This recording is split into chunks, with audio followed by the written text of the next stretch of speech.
बिस्मिल्लाहिर्रहमानिर्रहीम। अस्सलाम वालेकुम। हकीकत टीवी साइंस एंड हेल्थ में खुश आमदीद। पाकिस्तान के लिए मुश्किल तरीन घड़ी आ गई है और नसीम शाह और हारिस रऊफ ये गालिबन दोनों इंजर्ड होकर अब बाहर होने जा रहे हैं एशिया कप से, और इनकी शिरकत इतनी मशकूक हो गई है। हारिस का इशू तो ज़्यादा है। ये कहा गया कि जी उनको फ्लूक का मसला, यहाँ पर थोड़ी उनको दर्द हो रही है, लेकिन उनका जो स्कैन करवाया गया था वो क्लियर था। ये मामला इतना ज़्यादा इजी नहीं था। अब जो खबर ब्रेक हुई है उसमें जो खबरें आ रही हैं श्रीलंका से, उसमें क्लियरली ये चीज़ है कि हारिस रऊफ तो शायद अब श्रीलंका के साथ मैच नहीं खेल पाएंगे, और पाकिस्तान के लिए पता नहीं अगले लेवल पर जाना आसान है या नहीं है। क्योंकि देखिए सबसे बड़ी बात ये है कि इस वक्त हमारा जो रन रेट है वो तो हम चले गए हैं नेगेटिव में। अब नेगेटिव रन रेट जब आपका चला गया है तो फिर श्रीलंका को इंडिया बीट करे पहले, और वो भी अच्छे लेवल पर बीट करे, फिर उसके बाद पाकिस्तान श्रीलंका को बीट करे अच्छे लेवल पर, यानी अच्छा तगड़ा एक मुकाबला हो जाए तो बहुत बेहतर है। तो फिर श्रीलंका यहाँ से बाहर हो जाता है तो फिर हमारे लिए फ़ायदा है। यानी अगर इंडिया बीट कर देता है श्रीलंका को और पाकिस्तान भी बीट कर देता तो जाहिर सी बात हम पोजीशन ले लेंगे सेकंड।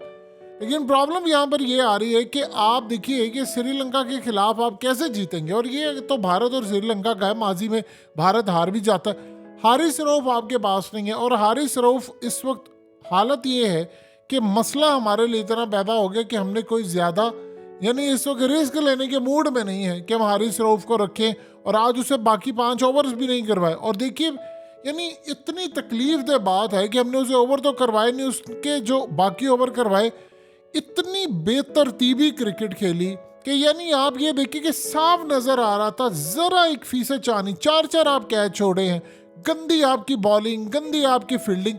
ऐसा लग रहा था कि बिल्कुल एक रब्त टूटी हुई है, जिस तरह विक्रांत गुप्ता ने ट्वीट करके कहा, और वो चीज़ें बड़ी क्लियर थी। और दूसरी जगह पर अब नसीम शाह, आप ये देखिए कि वो दोनों ही बैटिंग करने के लिए नहीं आए, और नसीम शाह हारिस रऊफ से ज़्यादा इस वक्त खतरनाक बॉलर हैं। और रऊफ के बाद अगर नसीम शाह ने जो बॉलिंग की है वो इतनी क्लास ही, अगर उनकी पहली बॉल पर ही कैच पकड़ लेते तो इंडिया पर प्रेशर आ जाता। अब सबसे बड़ा मसला ये पैदा हुआ है कि नसीम शाह की जो बॉलिंग है वो बड़ी ज़बरदस्त है, उनकी स्विंग बड़ी होती है गेंद, और लेंथ बड़ी उनकी कमाल है। अब वो बेचारा भी इस वक्त इंजर्ड है और दोनों गालिबन नहीं खेला। अब इसके बाद हमारे पास जो रिजर्व प्लेयर होते हैं हमने उनको लेना होता है। एक तो हमारे पास इस वक्त वसीम जूनियर है, और रिजर्व प्लेयर में जो हमारे पास है, अगर उसके बावजूद ये मामला होता है कि आपके 2 जो प्लेयर्स होते हैं, यानी अगर वो इंजर्ड हो जाए बिल्कुल आप उनको आउट कर देते हो, तो फिर उसके बाद एक मुतबादिल कोई खिलाड़ी या कोई चीज़ लानी पड़ती। ये तो बात की बात है। अब प्रॉब्लम ये है कि गैप है अच्छा खासा। अगर श्रीलंका के मैच से पहले अल्लाह करे हो जाए, लेकिन इंडियन मीडिया ने तो खबर ब्रेक कर दी है, उन्होंने कहा है कि ये दोनों नहीं खेल पाएंगे, बहुत ज़्यादा मुश्किल है, और गालिबन ये एशिया कप से बाहर हो चुके हैं। अब आप सोचिए ज़रा कि अगर ऐसी सूरत हालत, तो मैनेजमेंट हमारी रिस्क भी नहीं लेना चाह रही। वो ये कह रहे हैं कि हमने इनको वर्ल्ड कप के लिए संभाल के रखना है। यानी इतना बददिल मैच हुआ है, इतना बददिल मैच हुआ है कि उन्होंने जेहन में रख लिया कि यार अगर हम इसको करें, इनको कोई इंजरी ना हो जाए। आगे काफ़ी दिन है अभी हमारे मैचेस में, तो आप ये देखिए एक तो श्रीलंका से जीता, लेट से आप श्रीलंका से जीत जाते हो तो फाइनल में इंडिया आपके साथ आ रहा है, तो आप इंडिया को इस क्वालिटी ऑफ बॉलिंग के साथ आप उनके 2 आउट कर पाए हैं, तो सोचिए ज़रा उसके बाद जब बॉलिंग नहीं होगी हमारे पास तो हम क्या करेंगे? क्या आप आउट कर पाएंगे विराट कोहली को? विराट कोहली तो तैयार बैठा हुआ है पाकिस्तान, वो पूरी दुनिया के खिलाफ चले ना चले, कहा जा रहा है जी उसका वो डाउनफॉल है। अभी डाउनफॉल है तो हालत ये है वो पाकिस्तान के खिलाफ उसे कसम खाई है सेंचुरीज पर सेंचुरीज मारनी। यानी वो आप सोचिए ज़रा, विराट कोहली का डाउनफॉल चल रहा है 3 सालों से, लेकिन जब भी वो पाकिस्तान के खिलाफ खेलता वो सेंचुरी या स्कोर कर देता उसका डाउनफॉल ही खत्म हो जाता है। यानी आप अजीबो गरीब सूरत हाल है। हमने कभी जिंदगी में नहीं देखा था कि आसिफ ने उसके बारे में कहा कि अब ये चल ही नहीं सकता, वो सारी टीमों के खिलाफ फेल है, पाकिस्तान के खिलाफ उसका अरूज शुरू हो जाता है, तो आप कैसे मैनेज कर पाएंगे? अब इस सारी सूरत हाल के अंदर समझ से बाहर है कि इंजर्ड हमारे खिलाड़ी हो रहे हैं, गंदी हमारी फील्डिंग है। सबसे बड़ा कसूर तो वहाँ से शुरू होता है जब बाबर आजम ने टॉस जीतकर आपको लेनी ही नहीं चाहिए थी। अब तो सारे लोग कह रहे थे कि भाई आप पहले जाकर बैटिंग करते, फिर उसकी वजह ये है कि बारिश जब होती है डकलुइस सिस्टम के तहत, तो आपको अपने माइंड में रखना होता है कि बारिश होती है, तो फिर आप इस सारी सूरत हाल के अंदर मैनेज कर सकते हैं। यानी वो जो सिस्टम है उसके तहत इंडिया ने देखिए उन्होंने सारे पूरी गेम के अंदर एक चीज़ इनमें रखी, विकेट संभाल कर रखी। हमारा तो सिस्टम ये था कि हमने पूरी कोशिश की कि किसी तरह हम हार जाए। अब आप बताइए कि आप पूरा एशिया कप कैसे खेल सकते हैं? उस एशिया कप और वर्ल्ड कप जिसके लिए हमने तैयारी की है कि आपके दो जो प्लेयर्स हैं, मेन बॉलर आपके, वो इंजर्ड हो जाते हैं। ज़िंदगी में एक बात याद रखिएगा, सबसे ज़्यादा अहम जो बात होती है, ये जो नज़र लगना होता है, ये आपको अंदाज़ा नहीं है कि नज़र आपको किस तरह फाड़ देती है। यानी जो जादू होता है वो तो आपको ऐसा ऐसा नुकसान पहुँचाता है, अंदर अंदर खाता है, जिस तरह दीमक। ये जो नज़र होती है, एक बड़ा सा पत्थर पकड़े और मार दे टेबल के ऊपर, उसके टुकड़े टुकड़े कर दे, तो ये असल में नज़र होती है और ये इस तरह आपको तबाह करती है। अब हमारे जो प्लेयर्स हैं, अब पाकिस्तान के अंदर लोग कह रहे हैं यार इनको नज़र लग गई है, इनको नज़र लग गई है और इनका ये मामला है। देखिए, दुनिया भर के अंदर ये चीज़ें तो रहती हैं, लेकिन प्रॉब्लम ये है कि इंजरी तो किसी भी प्लेयर के साथ हो सकती है।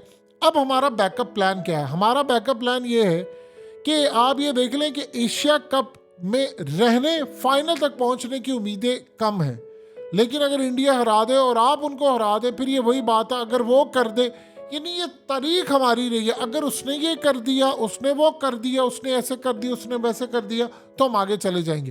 तो उसने अगर नहीं किया तो हम ज़मीन में चले जाएंगे। अब एशिया कप जीतना तो दूर की बात है, आप उसमें रहने के लिए आपको सर्वाइव करना पड़ा, जिसका आप अंदाज़ा भी नहीं लगा सकते। और अगला मरहला वो उससे ज़्यादा खतरनाक है, जो वर्ल्ड कप आ रहा है। हमें अपने प्लेयर्स को लेकर आना है। जमान खान हमारे पास एक अच्छी ऑप्शन है, लेकिन वो पाकिस्तान में अब ये देखना है कि रिजर्व प्लेयर्स के बाद अगर आप अपने 2 प्लेयर्स वापस भेजते हैं तो क्या वहाँ से वो आते हैं और आप खेल सकते हैं, क्या मामला है, ये भी देखना है। क्योंकि इस वक्त आपके पास फास्ट बॉलर्स की कमी है। स्पिनर्स तो यहाँ पर बेकार हैं बिल्कुल भी, यानी हमारे स्पिनर्स बेकार है। इंडिया के बड़े कामयाब है। कुलदीप ने 5 विकेटें ले ली हैं और वहीं उसी जगह के ऊपर शादाब खान से विकेटें नहीं ले पा रहे, यानी ना इफ्तिखार काम कर रहे। तो मसला असल में इंडिया की बॉलिंग या कंडीशंस। अब ये कहा जा रहा है जी वो बार बार ये करना, वो बारिश इतनी हुई है, इतनी कल बारिश हुई, इंडिया ने आकर हमें मार मार कर भुड़कस हमारा निकाल दिया। और आप ये देखिए कि शाहीन अफरीदी वो भी अपनी उंगलियों को पकड़ के रख रहे थे कि पता नहीं क्या मामला है। तो ये असल में इस वक्त हमारे साथ जो मामला है वो बहुत ज़्यादा बुरा इस वक्त हुआ पड़ा है कि अगर हमारे मेन जो बॉलर्स हैं वो इंजर्ड हो गए, उन्होंने बैटिंग तो की नहीं है, तो बताइए उसके बाद आप एशिया कप को जीतने की जो सलाहियत है वो कितनी देर तक कायम रख सकते हैं? असल प्रॉब्लम ही यहाँ पर आ रही थी। देखिए, अगर आप अपने मुल्क के अंदर ये कप करवाते, कंडीशंस बेहतर होती, ट्रीटमेंट बेहतर होता, इंडिया को एक एडवांटेज कैसा मिला? कंटिन्यूसली पाकिस्तान की ट्रैवलिंग होती रही। हम पहले यहाँ आए, फिर हम वापस गए पाकिस्तान, फिर वहाँ से इधर आए, फिर उधर से इधर, फिर वो मैच का मसला। इंडिया को आप देखें वो कितने सुकून से ये करता रहा।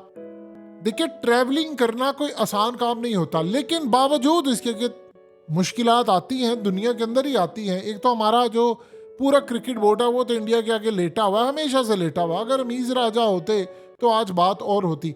लेकिन आप ये बताइए कि इस सारी सूरत हाल में क्या पाकिस्तान इतनी गंदी बैटिंग करे, इतनी गंदी बैटिंग करे कि आप बिल्कुल ही जीरो हो जाए, आप क्रिकेट खेलना भूल जाए, बाबर आजम क्रिकेट खेलना भूल जाए और रिजवान और ये बाकी सारे इस तरह क्रिकेट खेले जैसे गली मोहल्ले का बच्चा खेलता है। आप विक्रांत गुप्ता को देखें, वो ट्वीट भी कर रहे, वो प्रोग्राम्स इंडिया में कर रहे, वो कह रहे मुझे तो आज तक समझ ही नहीं आ रही कि पाकिस्तान ने किया क्या है। इतना वो कह रहा नाम ये को मोटिवेट थे, इनका दिल ही नहीं कर रहा था कि ये को मैच के लिए जीते। इसीलिए पाकिस्तान के अंदर अब जो आवाज़ें उठ रही हैं, लोग कह रहे हैं ये मैच तो पहले से तयशुदा था। और इस सारी सूरत हाल में आप सोशल मीडिया पर जाकर एक नज़र तो दौड़ाए ना, तो आपको पता चलेगा कि लोगों का गुस्सा क्या है और वो क्या क्या रहे हैं। हकीकत टीवी साइंस एंड हेल्थ की इस वीडियो के नीचे कमेंट ज़रूर कीजिए, अपनी राय का इजहार ज़रूर करें और इस वीडियो को हर जगह शेयर करते हुए चैनल को सब्सक्राइब ज़रूर करें।